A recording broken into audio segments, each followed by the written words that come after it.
As major biblical figures go, it's pretty hard to top Moses in terms of importance and renown. Arguably the central protagonist of the first 5 books of the Bible, not counting Genesis, he was a major prophet, lawgiver, and liberator for the Jewish people, which makes him a towering presence in Judaism, Christianity, Islam, and many other religions. Even if you're not religious, multiple movies and other broad cultural associations mean you can probably bring to mind images of Moses parting the Red Sea, bringing the 10 Commandments down from the mountain, talking to a burning bush, or telling Pharaoh to let his people go. But there's way more to Moses than even these tales, and a lot of it is incredibly strange. If all you know about God's #1 boy is Prince of Egypt or Charlton Heston in a wig, here are some lesser-known facts about Moses. Nobody knows what Moses means. One of the most famous stories of Moses deals with his birth and how he escaped execution at the hands of a murder-happy Pharaoh trying to reduce the Jewish population in Egypt when his mom put the infant Moses in a basket floating down the Nile, where he was ironically rescued and subsequently raised by the Pharaoh's daughter. According to the book of Exodus, Pharaoh's daughter named him Moses from the Hebrew word mazah, meaning to draw out, because she drew him out of the water. Now, if your first instinct is to wonder why an Egyptian princess would give a mysterious river baby a Hebrew name, you're not alone. It doesn't make much sense. Now, most modern scholars suggest that Moses' name is probably of Egyptian origin, but Exodus includes a folk etymology to downplay the Egyptian background of the Hebrew hero. While no definitive origin for the name of Moses has ever been determined, the online etymology dictionary suggests it comes out of the Egyptian word mez, meaning son of. The Jewish philosopher Philo of Alexandria connected it to the Egyptian word for water, mo. Rabbinical literature, which has an explanation for everything, suggests that the princess gave Moses a Hebrew name because she would have recognized the circumcised baby as a Hebrew.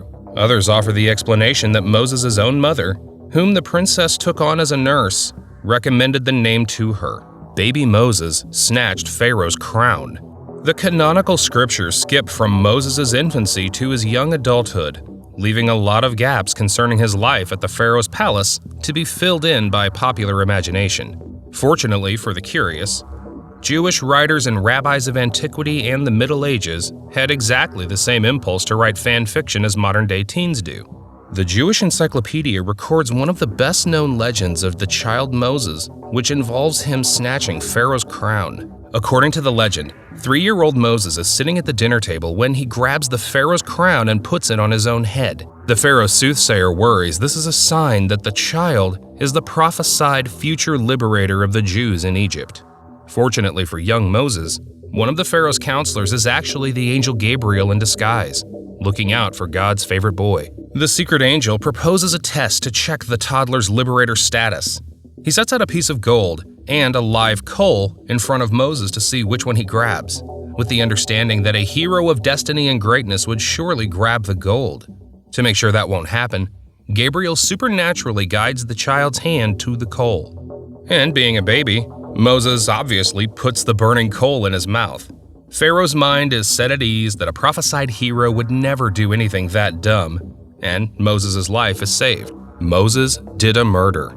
So if your familiarity with the life of Moses comes from children's Bibles or vague shadows of memory from Sunday school, you can probably remember such scenes as the baby in the basket and the parting of the Red Sea, a Bible mystery we've actually solved.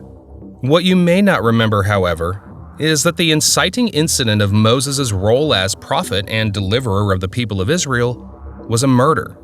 Well, maybe a manslaughter, arguably justifiable homicide. Either way, he killed a dude. In chapter 2 of Exodus, the young adult Moses witnesses an Egyptian overseer beating a Hebrew slave. Thinking no one can see him, Moses kills the Egyptian and buries his body in the sand. The movie Prince of Egypt makes this look like an accident, but it was definitely premeditated. Later on, when Moses tries to stop a fight between 2 Hebrews, one of them says, "Or what? You'll kill me like that other one guy?" At that point, Moses knows the jig is up and books it out of Egypt and toward Midian, where he meets a girl and also a bush on fire that ends up being kind of important. Rabbinical literature, which never leaves a lily ungilded, confirms that Moses definitely didn't actually murder the Egyptian, because the overseer had forced an Israelite woman to commit adultery with him, and the appropriate and legal punishment for which was death. He might have had a stutter.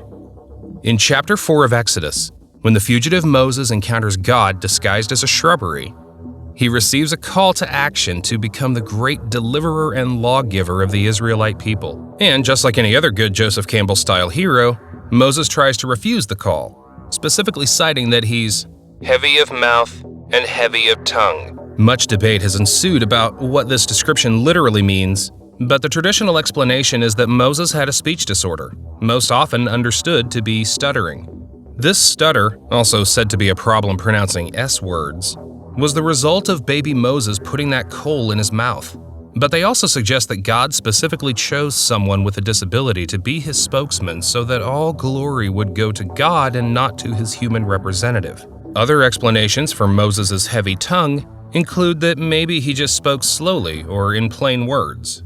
Sigmund Freud thought maybe the boy raised in Pharaoh's household couldn't speak Hebrew at all, while others theorize that he spoke with a heavy Egyptian accent, which would explain Moses' reference to having uncircumcised lips, meaning non-Jewish, elsewhere in Exodus. The most popular explanation, however, remains that Moses had a stutter, with various verses being used to back this up. However, God helps Moses get over his hesitation by telling him his brother Aaron can do the actual talking part. God tried to kill Moses for mysterious reasons. One of the strangest and most confusing incidents in the Bible occurs in chapter 4 of Exodus, when Moses is on his way back from Midian to Egypt with his wife Zipporah and their son or sons in tow. While Moses and his family stop at an inn, God tries to kill Moses. Well, probably anyway. Let's say these 3 bewildering verses contain what Daffy Duck would refer to as pronoun trouble. Someone definitely tries to kill someone. And with God as the former and Moses as the latter makes the most contextual sense. Anyway, Zipporah comes in and stops God from killing her husband by cutting off their son's foreskin with a rock and throwing it at God, or probably again, we're thinking it's God, pronouns here again, throwing it at God's feet and then tossing out an amazing, if mystifying, one-liner. Truly you are a bridegroom of blood. And that's it. That's the story. So what could this possibly mean? BibleStudy.org relates the traditional understanding that God was angry at Moses for not circumcising his son according to God's covenant with Israel. In this regard, Zipporah's quick and dirty bris saved Moses' life. But her bloody bridegroom quip is still hard to parse. Rabbinical literature makes the incident even more dramatic by making it Satan, and not God, who comes to Moses on the road to Egypt in the form of an enormous snake that swallows Moses head first down to the waist. And Zipporah saves his lower half by rubbing circumcision blood on his feet. A sibling rivalry. Moses is the most important prophet in Judaism, and as the person to whom the authorship of the Torah, that is the first 5 books of the Bible, is traditionally attributed, he's overall one of the most important dudes in all of the Bible. However, most modern biblical scholars say that the Torah wasn't actually written by Moses. In fact, they say it wasn't written by any one person at all. Instead, they say it's a composite of multiple documents that were edited together. And in the earliest of these documents, it seems like Moses' role was even more prominent and had to actually be toned down by the communities who liked Moses' brother Aaron better. According to the Encyclopedia Britannica, in the earliest sources for the Torah, Moses did everything. And the only mention of Aaron was when he built the golden calf for the Israelites, which wasn't exactly a high point for him.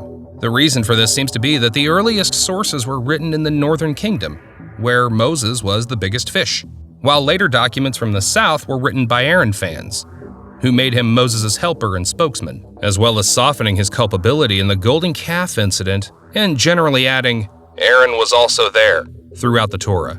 Aaron's main role in tradition is that of the first high priest, and so the passages of the Torah attributed to the priestly class account for some 90% of the references to Aaron in the Bible. Moses saw God's butt. One of the things that most distinguishes Moses from other prophets is the personal nature of his relationship with God. In fact, the book of Deuteronomy states, "No prophet has arisen again in Israel like Moses, whom the Lord knew face to face." According to the book of Exodus, this isn't a metaphor. After Moses led the Israelites out of Egypt and brought them the law from Mount Sinai, He and God would just, hang out in Moses' tent and shoot the crap. Exodus chapter 33 says, "The Lord spoke to Moses face to face, just as a man speaks with his friend." It seems God was disguising himself in these instances, however, because Moses is later asking to see God's full glory. And even though God says no man can see God and live, he figures out a compromise for his best bro. God agrees to reveal his full glory to Moses in order to encourage his leadership and as a reward for finding favor in his sight. But since the unvarnished image of God is deadly to the human mind, God says that Moses would have to stand in the corner facing the wall, and God would cover him with his hand until he had passed by, at which point Moses could turn around and look at God's back. In that moment, you could say that Moses hated to see God go, but loved to watch him walk away. He didn't have horns.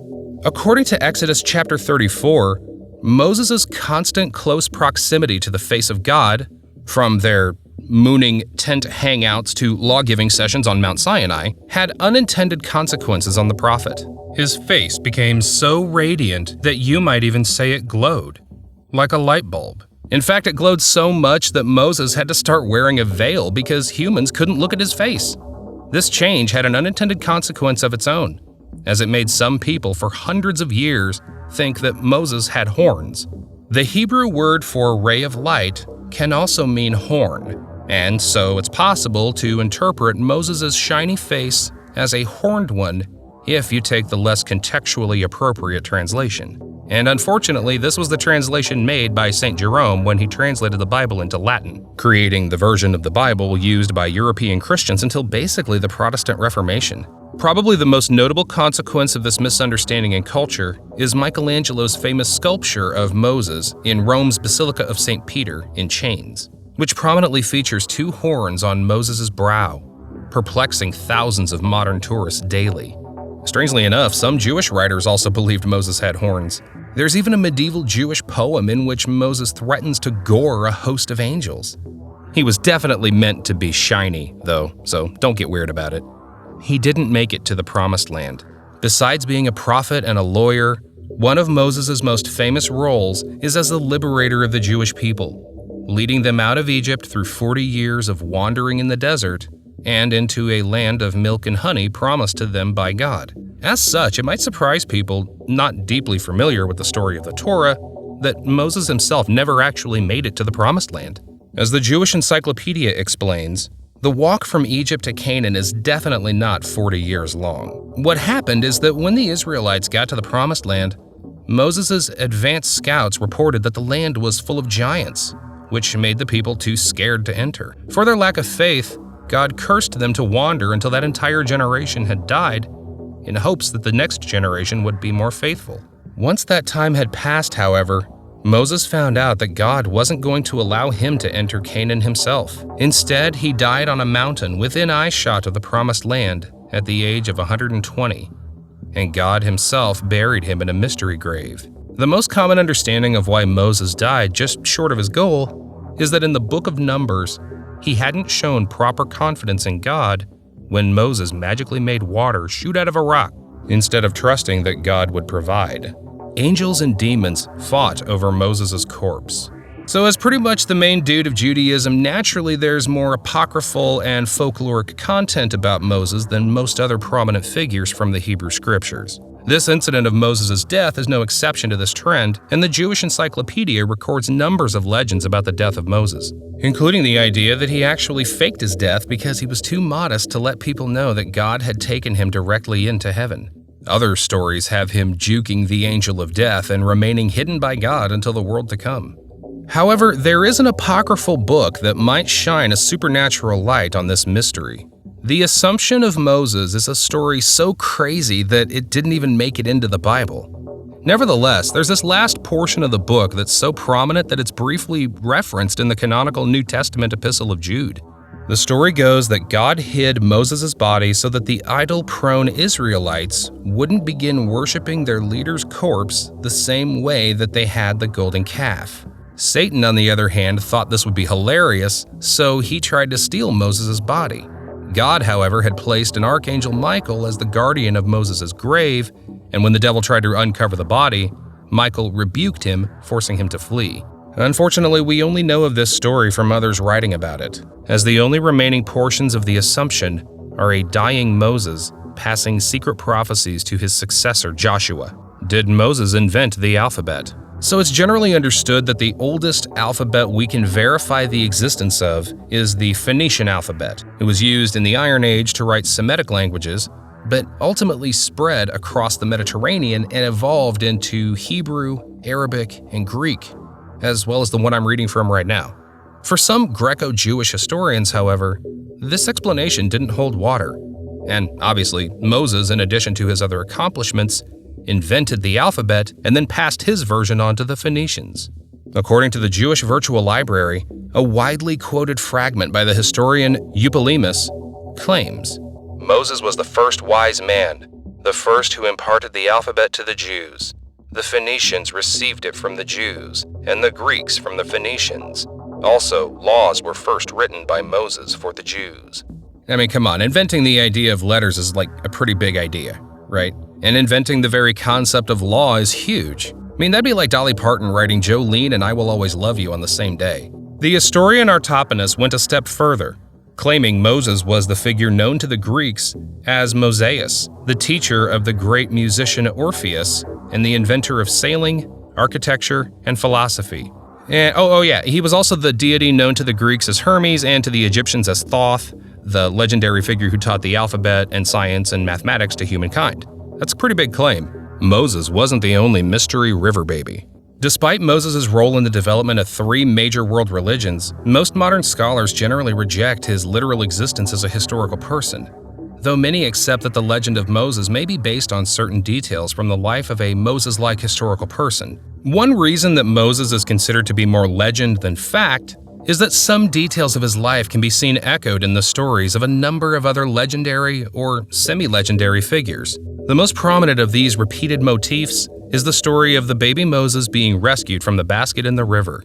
According to the Ancient History Encyclopedia, Sargon of Akkad, the Mesopotamian king, wrote a fiction-heavy autobiography in which he related that he was born the illegitimate child of a priestess who hid her crime by sealing baby Sargon in a basket that she sent down the Euphrates River, where he was later rescued by a Sumerian gardener before rising through the ranks and becoming a conquering king. Likewise, the story of the Hindu hero Karna tells of a child born to an unmarried teen who hid her baby in a basket set afloat along the Ganges, where he was then rescued, adopted, and rose to greatness. And even the Greek story of Oedipus, which, among more well-known things, also involves him being a baby left in the wilderness rather than a river, follows the same Moses and Mer. With so many conspiracy theories out there, it's hard to keep track of them all. Welcome to What We Know, where we try to uncover the histories and mysteries of the world by presenting all different theories out there, and the only narrative we push is this. Here's what we know, make up your own mind. If you enjoy this video and want to see more like it, please consider subscribing to us and hitting the like button. Feel free to write a comment below and suggest which theory you want to see next. If you'd like to further support this channel, please consider joining. Our membership link will be found in the description box below. We appreciate your support, and as always, thanks for watching.